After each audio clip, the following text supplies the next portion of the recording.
Hey, second graders. Two things. One, the red lipstick's back just for the fun of it.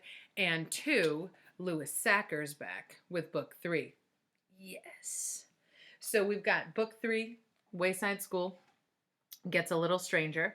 And I don't know if you remember, I didn't know how to pronounce the author's last name, so I looked it up online, and it's Lewis Sacker, like cracker. So we've got that covered now. Here's the back blurb,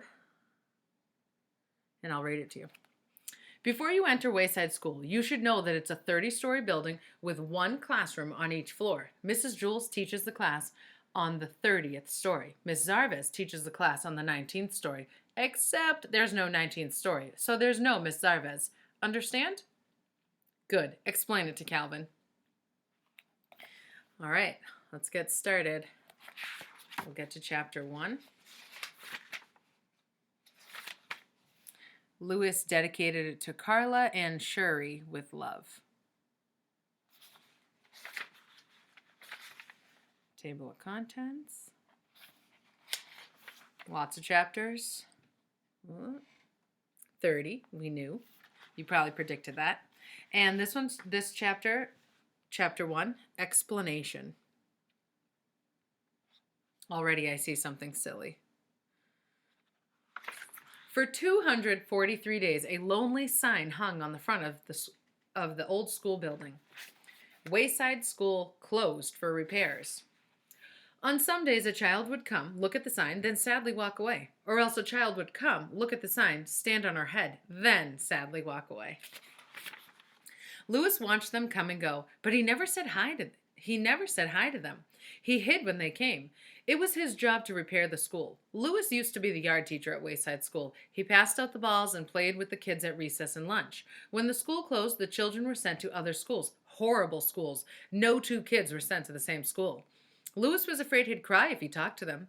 But he worked hard. For 242 days, he pushed and pulled, shoveled and mopped. He never left the building. At night, he slept on the couch in the teacher's lounge on the 12th floor.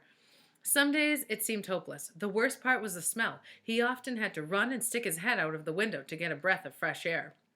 But whenever he felt like quitting, he thought about those poor kids stuck in those horrible schools, and he just worked harder. At last, 243 days later, the school was ready to open. Well, almost ready. There was one little problem. Suddenly, from somewhere inside the building, or maybe just inside his head, Lewis heard a loud moo. He put his hands over his ears and said, "I don't hear it, I don't hear it, I don't hear it," until the mooing stopped. He had scrubbed and polished every inch of Wayside School. There were no cows anywhere. He was sure of it. Still, every once in a while, he heard something go moo, or at least he thought he did. He took the sign off the door. But before you enter, you should know something about Wayside School. Wayside School is a 30-story building with one room on each floor, except there's no 19th story. Mrs. Jules teaches the class on the 30th story. Miss Zarvez teaches the class on the 19th story. There is no Miss Zarvez. Understand? Good. Explain it to me. "Lewis!" someone shouted. He turned to see a red and blue overcoat running toward him. "Hi, Shari," he said. He couldn't see her face, but he knew she had to be somewhere inside the coat. Shari jumped into his arms.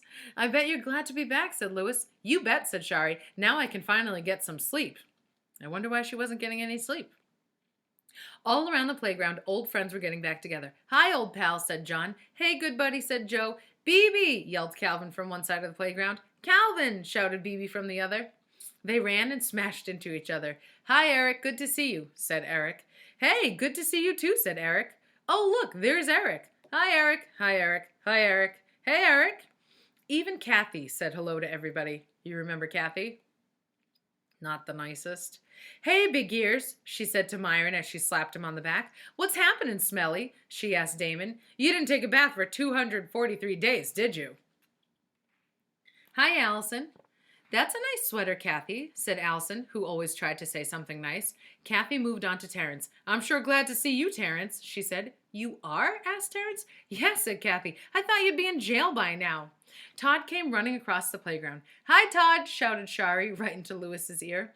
Todd kept running. "Hey, Todd," called Jason. "Good to see you." "Hi, Todd," called Myron and DJ, but Todd didn't answer. He just kept running until he reached the school building. Then he kissed Wayside School. Out of all the schools, Todd had been sent to the very worst one. It was awful. The first thing he had to do every morning was, wait a second, I don't have to tell you. You already know. Todd was sent to your school. Todd was sent to Stratton. Did any of us see him?